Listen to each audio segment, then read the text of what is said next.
Hello friends, இன்னையிலிருந்து லாப்ரி அப்படின்ற ஒரு இன்ட்ரெஸ்டிங்கான வெப் சீரிஸோட மொத்த சீசனையும் ஒரு எபிசோடு விடாமல் பார்க்க போகிறோம்.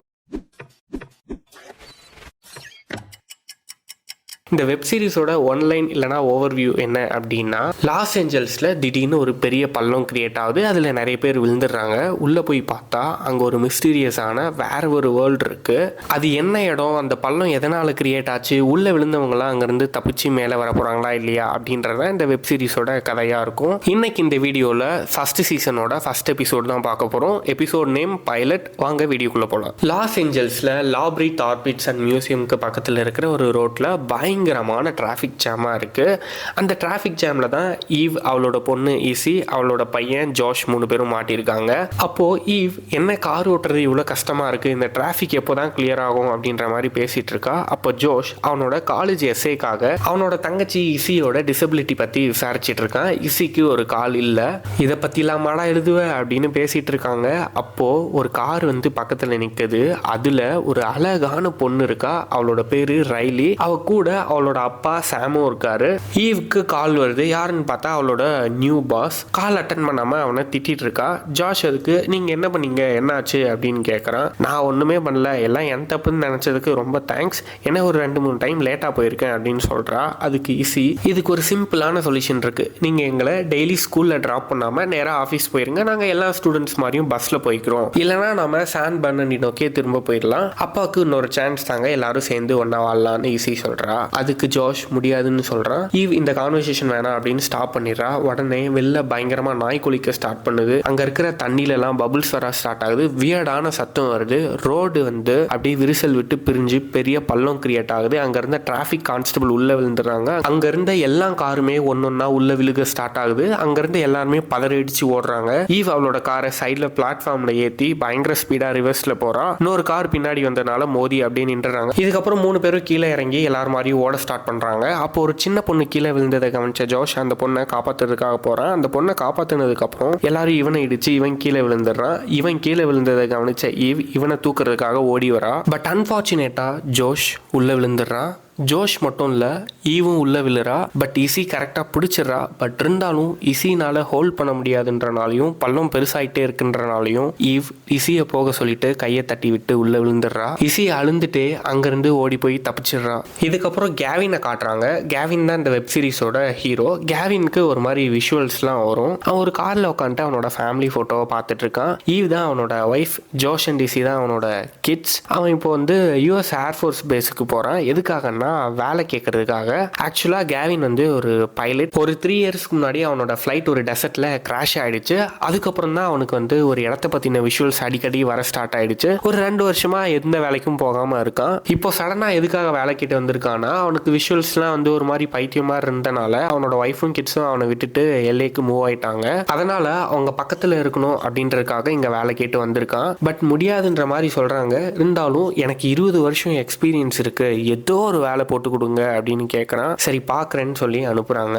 வெளில வந்த உடனே லாஸ் ஏஞ்சல்ஸில் கிரியேட் ஆன சிங்க் ஹோல் பற்றின நியூஸ் வருது. அது பார்த்துட்டு இருக்கான். உடனே இசி கிட்ட இருந்து கால் வருது. இசி நடந்ததை சொல்கிறா. அங்கேருந்து பயம் கலந்த பதட்டத்தோட கிளம்பி சிங்க் ஹோல் கிட்ட வரான். அங்கே வந்ததுக்கப்புறம் இசியும் கேவினும் ஓடி வந்து கட்டி பிடிச்சிக்கிறாங்க.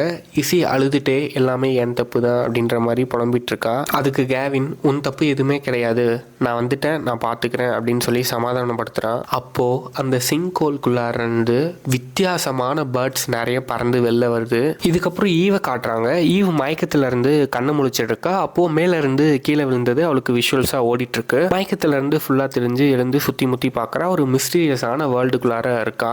வானத்துல ஒரு கிரீன் கலர் ஓப்பனிங் இருக்கு. அதுதான் அந்த சிங்கோல். சுத்தி முத்தி பாக்குறா. மேல இருந்து விழுந்த ஒரு சில பொருட்கள் இருக்கு. உடனே ஜாஷோட ஞாபகம் வந்துருது. போன் எடுத்து பார்த்தா அதுல சுத்தமா சிக்னல் இல்ல. அவளோட செயின் அங்க விழுந்திருக்கு. அதை கவனிக்காம அங்க இருந்து ஜாஷை தேடி கிளம்புறா. ரொம்ப நேரம் தேடுறா, யாருமே கண்ணுக்கு படல. திடீர்னு மேல இருந்து விழுந்த ஒருத்தன் அவளோட கண்ணுக்கு படுறான். அவன் ஒரு மரத்தையே பார்த்துட்டு நின்றுட்டு இருக்கான். கையில கன் இருக்கு. இவன் அவனை கூப்பிட்டோடனே கன்னை இவன் மேல பாயிண்ட் பண்றான். இவளை பார்த்ததுக்கு அப்புறம் தான் காம் ஆகுறான். நம்ம எங்க இருக்கோன்னு தெரியுமான்னு கேட்கறான். தெரியாதுன்னு சொல்றா. அப்படியே இந்த இடத்த பத்தி பேசுறாங்க. அப்போ பக்கத்துல நெருப்பு எரிஞ்சு புகை வந்துட்டு இருக்கு. அதை கவனிச்ச உடனே அங்க ஓடி போறாங்க. அங்க போய் பார்த்தா லாஸ் ஏஞ்சல்ஸ்ல இருந்து விழுந்த மொத்த பேருமே அங்கே தான் இருக்காங்க. ஆளுங்க மட்டும் இல்லை, விழுந்த கார்ஸ், பில்டிங்ஸ் எல்லாமே இங்கே தான் இருக்குது. அந்த இடத்துல ஜாஷை தேடிட்டு இருக்கா. ஜாஷ்னு கத்தி தேடிட்டு இருக்கா. ஜாஷ் ஈவை பார்த்துறான், ஓடி வந்து கட்டி பிடிச்சிக்கிறான். ஈவ் ஜாஷ் கிட்ட ஏதாச்சும் அடிபட்டுருச்சான்னு கேட்குறா. எதுவும் இல்லைன்னு சொல்லிட்டு இசி பற்றி கேட்குறான். இசி தப்பிச்சிட்டான்னு சொல்கிறா. அப்போது ரைலி அங்கே வந்து இவங்களுக்கு ஏதாச்சும் தெரியுமா அப்படின்னு கேட்குறா. ஜாஷ் இல்லைன்னு சொல்லிட்டு நாங்கள் எல்லாருக்கிட்டையும் இப்படி தான் கேட்டுட்டு இருக்கோம், எல்லாரும் இதே விஷயத்த தான் சொல்கிறாங்க, சிங்கோல்லேருந்து விழுந்தோம், அதுக்கப்புறம் இந்த ஸ்மோக்கை ஃபாலோ பண்ணி இங்கே வந்தோம், இதே தான் சொல்கிறாங்க, யாருக்கும் எதுவும் தெரில அப்படின்னு வந்து ஜாஷ் அவனோட அம்மா கிட்ட சொல்கிறான். அப்போ ஒரு லேடி வந்து ஆமாம் எல்லாரும் அதை தான் சொல்கிறாங்க அப்படின்னு சொல்கிறாங்க. அப்போ அங்கே ஒரு சோபா மேலே உட்காந்துட்டு ஒருத்தன் பயங்கரமாக சிரிச்சிட்டு இருக்கான். அவனுக்கு ஏதாச்சும் தெரிஞ்சிருக்குமோ அப்படின்னு சொல்லிட்டு எல்லாரும் ஓடி போய் அவங்ககிட்ட கேட்குறாங்க. பட் அவன் வந்து ட்ரக் யூஸ் பண்ணிட்டு இருக்கான், அதனால அப்படி பைத்தியம் மாதிரி பண்ணிட்டு இருக்கான். 2 பேர் இவங்க கிட்ட வந்து இவனோட கிளாஸ் எங்கேயாச்சும் பார்த்தீங்களா, இவனுக்கு கண்ணு தெரியாது அப்படின்னு வந்து கேட்குறாங்க. யாரும் பார்க்கலன்னு சொல்லிடுறாங்க. அதுக்கப்புறம் அங்கே சாம் வராரு. எல்லாரும் ஏன் இப்படி இருக்கீங்க, சோகமாக இருக்காதீங்க, இன்னும் உயிர் இருக்குல்ல, பார்த்துக்கலாம், உயிரோட தானே இருக்கும் அப்படின்னு எல்லாரையும் சேரப் பண்ணி எல்லாருக்கும் வாட்டர் பாட்டில் தராரு. அப்புறம் ஈவ் ஃபர்ஸ்ட் பார்த்த ஒருத்தங்க வந்து எல்லாரும் அந்த கிரீன் லைட்ல இருந்து தானே விழுந்தீங்க, எல்லாருமே கண்டிப்பாக அதுல இருந்து தானே விழுந்தீங்க அப்படின்னு கேட்குறான். எல்லாரும் ஆமாம் சொல்கிறாங்க. அப்போ நம்ம உயிரோட தானே இருக்கோம் அப்படின்னு கேட்குறான். அதுக்கு ஒரு லேடி வந்து அப்படிதான் நினைக்கிறேன் அப்படின்னு சொல்றாங்க. அதுக்கப்புறம் சாம் சிரிச்சுட்டு ஓகே இப்போ நம்ம வந்து ஃபோக்கஸ் பண்ணணும், ஏன்னா வந்து நமக்கு இன்னும் நிறைய தண்ணி தேவைப்படும், ஃபுட்டு தேவை, ஷெல்டர் தேவை, இது எல்லாமே நமக்கு தேவை. நம்ம எல்லாரும் குரூப்பாக பிரிஞ்சு போய் என்ன கிடைக்குதுன்னு பார்க்கலாம், கிடைக்கிற எல்லாத்தையும் எடுத்துட்டு வாங்க அப்படின்னு சாம் சொல்றாரு. ஈவ் கிளியரிங்ல இருக்க, அதாவது கிளியரிங்னா இந்த இடத்துல இருக்க எல்லாருக்கிட்டையும் சொல்லி நம்ம வந்து ஹெல்ப் கேட்கலாம், எல்லாரையும் போய் என்ன கிடைக்குதுன்னு பார்க்க சொல்லலாம்னு சொல்றாங்க. அதுக்கப்புறம் அந்த லேடி வந்து கிடைக்கிற எல்லாத்தையும் எடுத்துட்டு வந்துட்டு நம்ம ஷேர் பண்ணிக்கலாம் அப்படின்னு சொல்றாங்க. எல்லாரும் ஓகே சொல்லிட்டு கிளம்புறாங்க. இதுக்கப்புறம் எல்லாரும் ஒரு கார் விடாம தேடிட்டு இருக்காங்க. அப்போ ஜாஷ் காட்டையே பார்த்துட்டு அப்படியே அமைதியா நின்றுட்டு இருக்கான். ஈவ் என்னாச்சுன்னு கேட்கறா. இல்ல நான் வந்து இங்க என்ன நடக்குதுன்னு பார்த்துட்டு இருக்கேன், ரொம்ப அமைதியா இருக்கு, இது எப்படி நடந்திருக்கும், இது இம்பாசிபிள் அப்படின்னு வந்து சொல்றான். அப்போதான் வந்து ஈவ் அவளோட செயின் மிஸ் ஆனதை கவனிக்கிறா. ஜாஷ் அங்கிருந்து கிளம்புறான். எங்கன்னு கேட்கறா. இல்ல ரெஸ்ட் ரூம் போயிட்டு வரேன் அப்படின்னு சொல்லிட்டு காட்டுக்குள்ளார போறான். ரயிலே அந்த ட்ரக் அடிச்சவன் கூட தேடிட்டு இருக்கா. அவன் வந்து நம்ம ஏதோ நேஷனல் பார்க்குள்ளார இருக்கும் போல அப்படின்னு வந்து சொல்றான். அதுக்கு ரயிலே என்ன வளர்ற, நாம சிங்கோலுக்குள்ளார விழுந்திருக்கோம், நேஷனல் பார்க்குன்ற அப்படின்னு சொல்றா. அதுக்கு அவன் பை த வே என்னோட பேர் ஸ்காட்னு சொல்லிட்டு, இல்ல நடக்கிறதெல்லாம் பார்த்தா அப்படிதான் தெரியுது, நம்ம இடத்துக்குள்ளார தான் எங்கேயோ இருக்கும், ஏன்னா பாரு நம்ம உயிரோட தான் இருக்கும், கார்ஸ் மட்டும் தான் டெஸ்ட்ராய் ஆயிருக்கு அப்படின்னு சொல்றான். அதுக்கு ரயிலே இதுக்கு என்கிட்ட பதில் இல்லைன்னு சொல்றா. அப்போ சாம் அசால்ட்டா ஒரு கார் டோர் ஓபன் பண்றதை கவனிக்கிறாங்க. அதுக்கு ரயிலே என்னோட அப்பா வந்து இப்போதான் டாக்டர், அதுக்கு முன்னாடி சீல்ல ஒர்க் பண்ணிட்டு இருந்தாரு, அவரால் இது மாதிரி என்ன வேணா செய்ய முடியும் அப்படின்னு சொல்றா. ஈவுக்கு ஜாஷ் ஏதோ யாருக்கிட்டையும் சண்டை போடுற மாதிரி காது கேக்குது. உடனே காட்டுக்குள்ளார ஓடி போய் பார்க்கறா. அங்க போய் பார்த்தா ஜாஷ் ஒரு லேடி கூட சண்டை போட்டுட்டு இருக்கான். என்னன்னு பார்த்தா அந்த லேடி வந்து அவளுக்கு கிடைச்ச புரோட்டீன் பார் பேக்கை எங்கேயோ ஒளிச்சு வச்சிருக்கா. அந்த லேடி ஒளிச்சு வச்சதை ஜாஷ் பார்த்துட்டான். பட் அந்த லேடி நான் எதையும் ஒளிச்சு வைக்கல, நான் வந்து கிரிமினல்லாம் இல்லை, நான் ஒரு போலீஸ் அப்படின்னு அவளோட பேட்சை காட்டுறா. அதுக்கு இருங்க பார்க்கலாம் அப்படின்ட்டு ஜாஷை எடுத்துட்டு வர சொல்றா. ஜாஷ் அந்த புரோட்டீன் பார் பேக்கை எடுத்துட்டு வரான். இப்போ என்ன சொல்றீங்கன்னு ஈவ் கேட்கறா. அதுக்கு அந்த லேடி நான் வந்து இங்க சர்வை பண்ண தான் ட்ரை பண்றேன் எல்லாரும் மாதிரியும் அப்படின்னு சொல்றா. அதுக்கு ஈவ் எல்லாரும் உங்களை மாதிரி திருடல அப்படின்னு வந்து சொல்றா. சொல்லிட்டு அந்த புரோட்டீன் பார் பேக்ல இருந்து ஒரு 2-3 பார்ஸ் எடுத்து அவளோட கையில தரா. அதுக்கு அந்த லேடி அந்த பாக்ஸையும் பிடிங்கிட்டு அங்க இருந்து கிளம்பிடுறா. அப்படியே ஸ்காட்டையும் ரைலியும் காட்டுறாங்க. ஸ்காட் வந்து நடந்ததும் நல்லதுக்கு தான், ஏன்னா இந்த சோஷியல் மீடியாலாம் யூஸ் பண்ண தேவையில்ல, அதுல இருந்து ஃப்ரீ போனாம அப்படின்னு சொல்றான். அப்போ ரைலி வந்து ஒரு கார்ல ஹெராயின் இருக்கிறத பாக்குறா. உடனே பதட்டப்படுறா. அதுக்கு ஸ்காட் காமாரு இதெல்லாம் ஒண்ணுமே இல்லை அப்படின்னு சொல்றான். இங்க ஹெராயின் இருக்கிறது ஒண்ணுமே இல்லைன்னு நீ சொல்றியா, இது யாரோட தான் இருக்கும்னு நினைக்கிறேன், இதை நாம பார்த்தது யாருக்குமே தெரியாது, நீ பார்த்தது மறந்துரு, அப்படியே போயிடலாம் அப்படின்னு சொல்லிட்டு அந்த டோரை க்ளோஸ் பண்ணிட்டு கிளம்புறாங்க. ஈவன் ஜாஷும் அப்படியே பேசிக்கிட்டே போறாங்க. அப்போ அங்க ஒரு வேர்வுல்ஃப் வந்து நிக்குது. என்ன பண்றதுன்னு தெரியாம அப்படியே ஸ்டன்னாகி நிக்கிறாங்க. அதுக்கப்புறம் அங்க இருந்து ஓட ஸ்டார்ட் பண்றாங்க. அந்த வேர்வுல்ஃப் அவங்களை துரத்திட்டே போகுது. ஸ்காட் இவங்க 2 பேரும் வேர்வுல்ஃப் கிட்ட இருந்து தப்பிச்சு ஓடுறதை பார்த்துட்டு ஒரு கார்ல உட்காந்துருக்கான். அப்போ ரைலி வந்து அந்த கார் கண்ணாடியை தட்டுறா. கார் டோரை ஓபன் பண்ண சொல்றா. ஏன்னா அங்க ஒரு வேர்வுல்ஃப் வரல, 2 வந்திருக்கு. இன்னொன்னு ரைலி கிட்ட வருது. பட் ஸ்காட் வந்து திறக்காம அப்படியே பார்த்துட்டு இருக்கான். உடனே ரைலி என்ன பண்றதுன்னு தெரியாம காருக்கு அடியில போயிட்டு அந்த வேர்வுல்ஃப் கிட்ட இருந்து தப்பிச்சிடா. பட் அந்த வேர்வுல்ஃப் அங்கேயே தான் இருக்கு. உடனே சாம் இன்னொரு கார் டோரை திறந்து ஹார்ன் அடிச்சு அந்த வேர்வுல்ஃபை டிஸ்ட்ராக்ட் பண்றான். அந்த வேர்வுல்ஃப் அங்க ஓடி போகுது. பட் சென்டர்ல ஒரு ஃபேமிலி இருக்காங்க, ஒரு அப்பாவும் 2 பொண்ணுங்களும் இருக்காங்க. சாம் அவங்கள ஓடி போய் கார்ல ஏற சொல்றான். அவங்க 2 பேரையும் அவங்க அப்பா அனுப்பிட்டு அவர் அந்த வேர்வுல்ஃப் கூட ஃபைட் பண்றாரு. ஆனா அந்த வேர்வுல்ஃப் இவர் அட்டாக் பண்ணி அடிச்சு இழுத்துட்டு போயிருது. ஜாஷையும் ஈவையும் துரத்தின வேர்வுல்ஃப் ஜாஷ் அட்டாக் பண்ணிடுது. உடனே ஈவ் அந்த வேர்வுல்ஃப் அட்டாக் பண்றாங்க. இவங்களை அட்டாக் பண்ண வருது. அப்போ அந்த கன் வச்சிருக்கிறவன் அந்த வேர்வுல்ஃபை சுட்டு கொன்னுடுறான். ஜாஷ்க்கு பயங்கரமா அடிபட்டிருக்கு. ஈவ் யாராச்சும் ஹெல்ப் பண்ணுங்க அப்படின்னு கத்துறா. உடனே சாம் ஓடி வந்து நான் ஒரு டாக்டர் தான், நான் செக் பண்றேன்னு சொல்லிட்டு பாக்குறான். பார்த்துட்டு ரைலி கிட்ட, ரைலி உன்னோட ஹெல்ப் தேவை, நம்ம இவனை பஸ்ஸுக்கு ஷிஃப்ட் பண்ணிடலாம்னு சொல்லிட்டு அங்க இருக்கிற ஒரு பஸ்ஸுக்கு ஷிஃப்ட் பண்றாங்க. அங்க இருந்து இப்போ மேல லாஸ் ஏஞ்சல்ஸ் காட்டுறாங்க.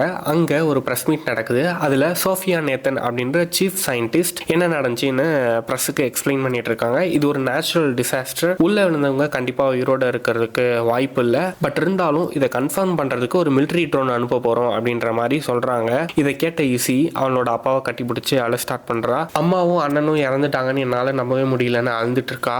அப்போ கேவினுக்கு ஒரு விஷுவல் வருது. அந்த விஷுவல்ல ஈவ் சிங்கோல்குள்ளார விழுந்ததுக்கப்புறம் மயக்கத்தில் இருந்து எழுந்தால அதுவும், அதுக்கப்புறம் ஈவும் ஜாஷும் மீட் பண்ணிக்கிட்டதும் அவனுக்கு வந்து விஷுவலாக வருது.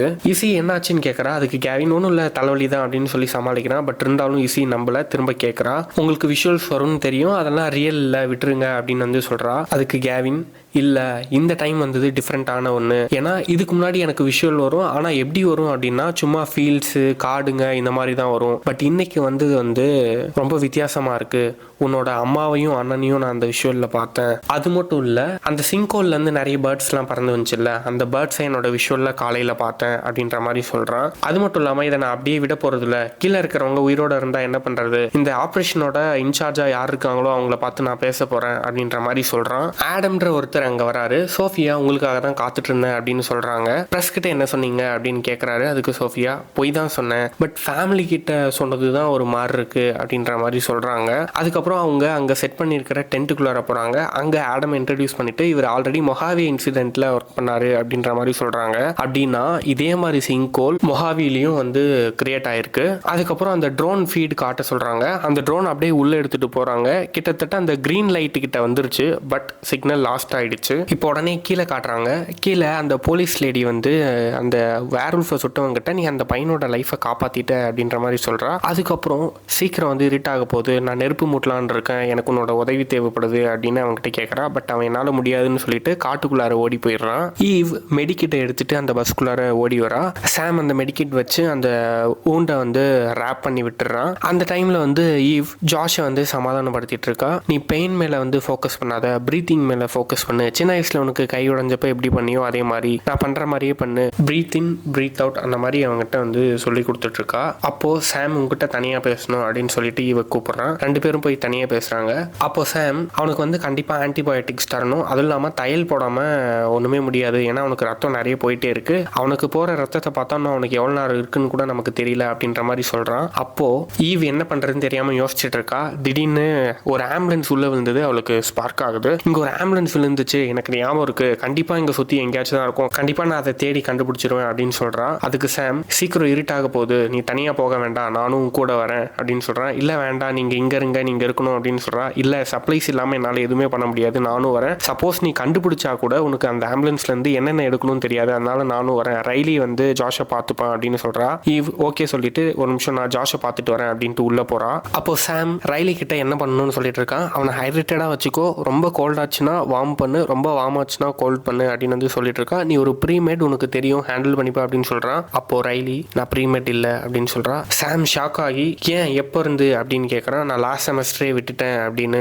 சொல்றான். ஏன் என்கிட்ட சொல்ல அப்படின்னு வந்து சாம் கேட்கறான். இப்போ அது மேட்டர் இல்லை, அவன் செத்து போயிட்டானா என்ன பண்றது அப்படின்னு ரைலே கேட்கறா. இல்ல உன்னால் ஹேண்டில் பண்ண முடியும்னு எனக்கு தெரியும், நீ பார்த்துப்ப, அந்த நம்பிக்கையில் தான் நான் போகிறேன் அப்படின்னு வந்து சாம் சொல்கிறான். உள்ள ஈவ் ஜாஷ் கிட்ட இங்கே ஒரு ஆம்புலன்ஸ் இருக்குது, நான் போய் அங்கேருந்து சப்ளைஸ் எடுத்துகிட்டு வர போகிறேன் அப்படின்னு வந்து சொல்கிறான். ஜாஷ் போகாதீங்க, என் கூடயே இருங்க அப்படின்னு சொல்கிறான். ஈவ் இல்லை நான் போய் தான் ஆகணும் அப்படின்ற மாதிரி போக மனசு இல்லாமல் அங்கேயே அப்படியே அவனையே பார்த்துட்டு இருக்கா. அப்போ சாம் வந்து ஃபுட்டு அதுக்கப்புறம் ஃப்ளாஷ் லைட்டு அதெல்லாம் எடுத்துகிட்டு வந்து ஈவ் நம்ம போய் தான் ஆகணும் அப்படின்னு வந்து கூப்பிட்றான். ஈவும் ஜாஷ்க்கு ஐ லவ் யூ சொல்லிட்டு நெத்தியில் கிஸ் பண்ணிட்டு அங்கேருந்து கிளம்புறான். இப்போ காட்டுக்குள்ளார கன் வச்சிருந்தவனை காட்டுறாங்க. அவன் சூசைட் அட்டெம்ப்ட் பண்ணிட்டு இருக்கான். அங்க கரெக்டா ஆம்புலன்ஸை தேடி போன ஈவும் சாமும் வந்துடுறாங்க. அவனை ஸ்டாப் பண்ணிடுறாங்க. அதுக்கு அவன் இது உங்களோட ப்ராப்ளம் இல்லை, ப்ளீஸ் இங்க இருந்து போயிருங்க அப்படின்னு சொல்றான். அதுக்கு ஈவ் இல்லை இது என்னோட ப்ராப்ளம் தான், என்னோட பையன் அங்கே உயிருக்கு போராடிட்டு இருக்கான், அவனுக்கு சப்ளைஸ் தேடுறதுக்காக ஆம்புலன்ஸை தேடி வந்திருக்கேன், ஆனால் நான் போக மாட்டேன், ஏன்னா என்னால் உன்னை இப்படியே இங்கே விட்டு போக முடியாது அப்படின்னு சொல்கிறான். அதுக்கு அவன் இருங்க நான் அந்த ஆம்புலன்ஸை பார்த்தேன்னு நினைக்கிறேன் அப்படின்னு சொல்கிறான். என்னது எங்கே பார்த்தீங்க அப்படின்னு ஈவி கேட்குறா. நான் ஃபஸ்ட்டு இங்கே வந்தப்போ பார்த்தேன், ஒரு ஃபீல்டுக்கு சென்டரில் இருந்துச்சு அப்படின்னு சொல்கிறான். சாம் அங்கே கூட்டிகிட்டு போக முடியுமான்னு கேட்குறான். இல்லை எனக்கு கரெக்டாக தெரியல அப்படின்ற மாதிரி சொல்கிறான். ஈவ் ப்ளீஸ் எங்களை கூப்பிட்டு போங்க, எங்களுக்கு எங்கே பார்க்கணுன்னு கூட தெரியல அப்படின்ற மாதிரி சொல்கிறா. சரி வாங்க போகலாம் அப்படின்ட்டு கிளம்புறாங்க. இப்போ மேலே கேவினை காட்டுறாங்க. கேவின் சோஃபியா நேத்தனை பார்க்க ட்ரை பண்ணுறான். செக்யூரிட்டி கிட்ட கேட்குறான், பட் அவங்க உள்ளே விடவே மாட்டேன்றாங்க. இசி வாங்க நம்ம வீட்டுக்கு போகலாம் அப்படின்னு கேவினை கூப்பிட்டு கிளம்புறா. அப்போது அங்கே இசியோட ஆன்ட்டி ஜெசிகா வராங்க. ஜெசிகா ஏதாச்சும் சொன்னாங்களா அப்படின்ற மாதிரி கேட்குறாங்க. இல்லை அடியில் இன்னும் என்ன இருக்குன்னே இவங்க கண்டுபிடிக்கல அப்படின்னு கேவின் சொல்கிறான். அப்படி சொல்லிட்டு இருக்கப்பவே அவனுக்கு வந்து ஒரு விஷுவல் வருது. அந்த விஷுவலில் மிலிட்ரி ட்ரோன் ஒன்று இவங்க அனுப்புனாங்கல்ல, அது அந்த லைட் வழியாக கீழே போய் எல்லாரும் எங்கே இருக்காங்களோ அந்த இடத்துல வந்து விழுந்திருக்கு. அது இவனுக்கு விஷுவலாக வருது. அப்போ வந்து கரெக்டாக சோஃபியா நேத்தன் வெளில வராங்க. அவங்க கிட்ட போய் பேசுகிறான். பட் அவங்க வந்து ஸ்கிப் பண்ணிட்டு போகிறாங்க. அதுக்கு கேவின் உங்களோட ட்ரோன் எங்கே இருக்குன்னு எனக்கு தெரியும், அதோட டெயில் நம்பர் 9300 என்னன்னு தானே, அது வந்து எல்லாரும் எங்கே விழுந்திருக்காங்களோ அங்கேயே தான் அதுவும் இருக்குது, கீழே இருக்கிறவங்கலாம் உயிரோட இருக்கிறதுக்கான சான்ஸ் அதிகமாக இருக்குது, ஒரு ரெஸ்கியூ மிஷன் பண்ணுங்க அப்படின்னு கேவின் சொல்கிறான். பட் இதெல்லாம் நாங்கள் எப்படி நம்புறது, உனக்கு எப்படி இதெல்லாம் தெரியும் அப்படின்னு வந்து கேட்குறாங்க. அதுக்கு கேவின் இல்லை அதை பற்றி பேச வேண்டாம், எனக்கே அது எப்படின்னு வந்து தெரியல அப்படின்ற மாதிரி சொல்கிறான். இவன் ப்ராப்பரான சோர்ஸ் சொல்லாதனால நேத்தனும் ஆடமும் அங்கேருந்து கிளம்பிடுறாங்க. இருந்தாலும் ஆடம் வந்து இவனுக்கு இதெல்லாம் எப்படி தெரியும் அப்படின்ற மாதிரி சோஃபியா நேத்தன் கிட்ட கேட்குறான். அதுக்கு சோஃபியா நேத்தன் தெரியல, இருந்தாலும் இவன் மேலே ஒரு கண்ணு வச்சுக்கலாம் அப்படின்ற மாதிரி வந்து சொல்கிறாங்க. கேவின் வீட்டுக்கு வந்து அவனும் ஈவும் இருக்கிற ஃபோட்டோஸ்லாம் தேடிட்டு இருக்கான். என்ன தேடுற அப்படின்னு வந்து கேட்குறாங்க.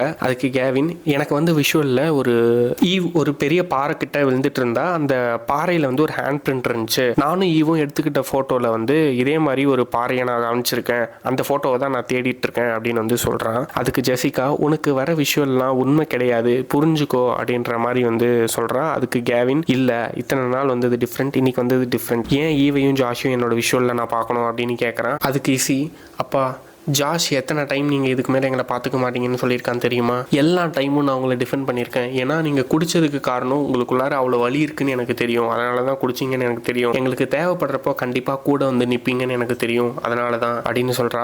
அதுக்கு கேவின் இல்லை இஸ் என்ன நடக்குதுன்னு நான் கண்டுபிடிக்க தான் ட்ரை பண்ணுறேன், ஹெல்ப் பண்ண தான் ட்ரை பண்ணுறேன் அப்படின்னு சொல்கிறான். அதுக்கு இசி இல்லை அவங்க இறந்துட்டாங்க, இதோட விட்டுருங்க அப்படின்னு சொல்லிட்டு அங்கேருந்து போகிறா. அவளை கூப்பிட்றான், பட் அவள் போயிட்டே இருக்கா. ஜெசிகா அவளை தனியாக விட சொல்கிறா. கேவினும் ஜெசிகா கிட்ட இவனை தனியாக விட சொல்கிறான். அப்போ அந்த போட்டோலாம் எடுத்து வைக்கிறப்போ கரெக்டாக அவன் தேடின போட்டோ கிடைக்குது. உடனே அதை எடுத்துட்டு ஓடுறான். இப்போ கீழே ஆம்புலன்ஸ் தேடி போறவங்களை காட்டுறாங்க. அவங்க அப்படியே பேசிட்டே போறாங்க. ஈவ் கிட்ட அந்த கன் வச்சிருந்தவன் பேரு கேட்கறான். அவனோட பேரு டைன்னு சொல்றான். அப்படியே ரெண்டு பேரும் பேசிட்டே இருக்காங்க. டை வந்து நீங்க ஒரு நல்ல அம்மா அப்படின்னு வந்து சொல்றான். நீங்க சொன்னா சரிதான் அப்படின்ற மாதிரி ஈவ் சொல்றா. ஏன் உங்களோட தப்பு எதுவும் இல்லையே அப்படின்னு வந்து சொல்றான். அதுக்கு ஈவ் இல்லை நானும் நிறைய தப்பு பண்ணியிருக்கேன், ஒரு டைம் நான் வேலைக்கு லேட் ஆயிடுச்சு அப்படின்றனால என்னோட நெய்பரை என்னோட பசங்களை பிக் பண்ண சொன்னேன். அப்போ நடந்த ஆக்சிடென்ட்ல என்னோட பொண்ணு இசிக்கு கால் போயிடுச்சு, நானும் நிறைய தப்புலாம் பண்ணியிருக்கேன் அப்படின்னு வந்து சொல்றா. அதுக்கு டை இல்லை உங்களோட தப்பு எதுவும் இல்லை அப்படின்ற மாதிரி சொல்றான். அப்போ சாம் மேல இருந்து கீழே விழுந்த ஒரு யானை ஸ்டேச்சுவா பார்க்குறான். டை அதை பார்த்ததுக்கப்புறம்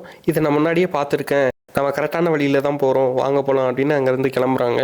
இப்போ ஜாஷை காட்டுறாங்க. ஜாஷ் ரைலியை கூப்பிட்றான். இருட்டாயிட்டே இருக்கு, குளிர ஆரம்பிக்குது, அவனுக்கு பயங்கரமாக நடுங்குது. அதை கவனிச்ச ரைலி ஜாக்கெட்டை கழட்டி அவன் மேலே போடுறா. பட் ஸ்டில் வந்து அவனுக்கு குளிர் அடுங்கலை. அதனால நம்ம பிளான் பிக்கு போகலாம் அப்படின்னு சொல்லிட்டு ரைலி அப்படியே அவனை ஹக் பண்ணி படுத்துக்கிறா. கவலைப்படாத, நான் இருக்கேன், நான் பார்த்துக்கிறேன், நீ பயப்படாத அப்படின்ற மாதிரி வந்து சொல்கிறான். இப்போ கேவினை காட்டுறாங்க. கேவின் இருட்டில் கார் எடுத்துகிட்டு ஒரு இடத்துக்கு போகிறான். எங்கன்னு பார்த்தா அந்த ஹேண்ட் பிரிண்ட் இருந்த பாறைங்களை அவன் கண்டுபிடிச்சிட்டான். அந்த இடத்துக்கு பக்கத்துல குழி நோண்டிட்டு இருக்கான். இன்னொரு கார் வருது. அதுல யார் இருக்கான்னு பார்த்தா இசியும் ஜெசிகாவும் இருக்காங்க. அவங்க இங்க என்ன பண்றீங்க அப்படின்னு கேக்குறாங்க. அதுக்கு கேவின் நீங்க போங்க நான் பாத்துக்கிறேன் அப்படின்னு சொல்றான். இல்ல நீங்க சொல்லிதான் ஆகணும் அப்படின்னு சொல்றாங்க. அதுக்கு கேவின் என்னோட விஷுவல்ல இந்த பாறைக்கு பக்கத்துல தான் ஈவ் இருந்தா, அவ பக்கத்துல மேல இருந்து விழுந்த ஒரு நேம் போட்டு இருந்துச்சு, இந்த இடத்துல தோணுனா மேபி அது கிடைக்கும், இது ஒரு ப்ரூஃபா இருக்கும் அப்படின்றதுக்காக தான் வந்து பார்த்தேன். பட் வந்து நான் ரொம்ப நேரம் தோணுன எதுவுமே கிடைக்கல அப்படின்னு சொல்றான். கரெக்டா அப்போ அவன் கைக்கு ஒரு செயின் கிடைக்குது. அது என்ன செயின் பார்த்தா ஈவ் அந்த இடத்துல விட்டுட்டு போன செயின். இசி கிட்ட உன்னோட அம்மா காலையில செயின் போட்டிருந்தாளா அப்படின்னு வந்து கேட்கறான். ஆமா போட்டிருந்தாங்க, அதுக்கு என்ன இப்போ அப்படின்னு வந்து சொல்றா. அப்போ அந்த செயினை காட்டி உன்னோட அம்மாவும் ஜாஷும் உயிரோடு இருக்காங்க. இதெல்லாம் எப்படி நடக்குது என்ன அப்படின்னு என்னால் எக்ஸ்பிளைன் பண்ண தெரியல. எனக்கு வந்த விஷுவல்லாம் இந்த செயினுக்கு தான் என்னை லீட் பண்ணியிருக்கு.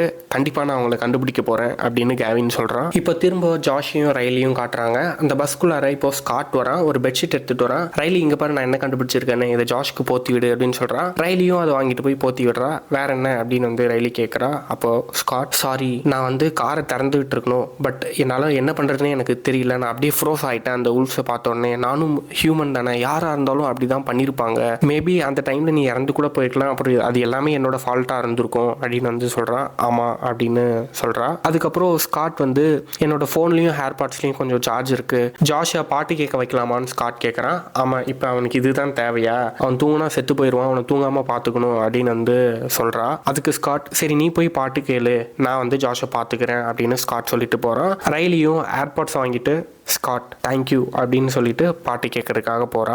இப்போ அந்த போலீஸ் லேடியை காட்டுறாங்க. அந்த லேடி ஒரு ட்ரக்குள்ளார ஏதோ தேடிட்டு இருக்கு. அந்த லேடிக்கு ஒரு ஃபிளேர் கன் கிடைக்குது. அந்த கன் எடுத்துட்டு போய் மேலே ஷூட் பண்ணி ஹெல்பஸ் அப்படின்னு வந்து கத்துறா. அந்த ஃபிளேரை காட்டுக்குள்ளார இருந்து ஒரு தாத்தா பார்த்துட்டு இருக்காரு. அவரை பார்த்தா மேல இருந்து விழுந்த ஒரு மாதிரி இல்லை, அங்கேயே வாழ்ற ஒருத்தர் மாதிரி இருக்காரு, ஏதோ ட்ரைபை சேர்ந்த ஒரு மாதிரி இருக்காரு. அவரோட ட்ரெஸ்ல அந்த பாறங்கள்ல இருந்த ஹேண்ட் பிரிண்ட் சிம்பிள் வந்து இருக்கு. இதுக்கப்புறம் மேலே டாக்டர் சோஃபியா நேத்தனை காட்டுறாங்க. சோஃபியாக்கு அந்த சிங்கோல் விட்டு பறந்து வந்த பேர்ட்ஸை ஒன்று பிடிச்சி அதோட ஃபோட்டோ அனுப்பியிருக்காங்க. சோஃபியாவுக்கு அதை பார்த்த உடனே எதுவுமே புரியல. ஏன்னா அந்த பேர்டோட பேர் டெரட்டோனிஸ் மெரியாமி. அந்த பறவை இனம் அழிஞ்சு ரொம்ப காலம் ஆகுது, அது எப்படி இங்கே வந்துச்சுன்னே அவங்களுக்கு புரியல. அந்த சிங்கோலோட எண்டில் இருக்கிற க்ரீன் லைட்டுக்குள்ளே இருந்து தான் இது வந்துச்சு அப்படின்ற மாதிரி பேசிகிட்டு இருக்காங்க. உடனே கீழே ஆம்புலன்ஸ் தேடி போனவங்கள காட்டுறாங்க. அவங்க ஆம்புலன்ஸை கண்டுபிடிச்சிட்டாங்க. அவங்களுக்கு தேவையான எல்லாமே அந்த ஆம்புலன்ஸில் இருக்குது. அந்த ஆம்புலன்ஸில் வந்து ஹாலிவுட் ஹில்ஸோட பிக்சர் ஒன்று இருக்குது. அதை பார்த்த ஈவ் அப்படியே அதை பார்த்துட்டு பக்கத்தில் பார்க்குறா. பார்த்தா உண்மையான ஹாலிவுட் ஹில்ஸ் அங்கே இருக்குது. எல்லாருக்கிட்டையும் நம்ம இன்னும் லாஸ் ஏஞ்சல்ஸில் தான் இருக்கோம் அப்படின்னு நினைக்கிறேன் அப்படின்னு சொல்கிறா. அங்கே பாருங்க ஹாலிவுட் ஹில்ஸ் அங்கே இருக்குது அப்படின்னு சொல்கிறா. அதுக்கு சாம் இது எப்படி பாசிபிள் அப்படின்னு கேட்குறான். யாருக்குமே ஒன்றுமே புரியல, அப்படியே பயங்கர ஷாக் ஆகி நிற்கிறாங்க. அப்போ பக்கத்தில் ஒரு இலை ஆடுற சத்தம் கேட்குது. என்னன்னு பார்த்தா புதருக்குள்ள இருந்து ஒரு டைகர் வருது. எல்லாரும் அங்கிருந்து ஓடுறாங்க. அப்படியே இந்த எபிசோட் முடியுது. லாப்ரி சீசன் 1 எபிசோட் 1 முடிஞ்சு இன்ட்ரெஸ்டிங்காகவும் பரபரப்பாகவும் போயிருக்கும்னு நினைக்கிறேன். இதே மாதிரி தான் எல்லா எபிசோடும் வந்து இன்ட்ரெஸ்டிங்காகவும் பரபரப்பாகவும் இருக்கும். அடுத்தடுத்த எபிசோட அடுத்தடுத்த வீடியோவில் பார்க்கலாம். இந்த வீடியோ உங்களுக்கு பிடிச்சிருந்தா லைக் பண்ணுங்க. இந்த எபிசோட் பற்றி நீங்கள் என்ன நினைக்கிறீங்க அப்படின்னு கமெண்ட்ல சொல்லுங்க. இந்த இன்ட்ரெஸ்டிங்கான வெப் சீரிஸை தமிழ் எக்ஸ்பிளனேஷனில் பார்க்கறதுக்கு மறக்காம நம்ம சேனலை சப்ஸ்கிரைப் பண்ணிடுங்க.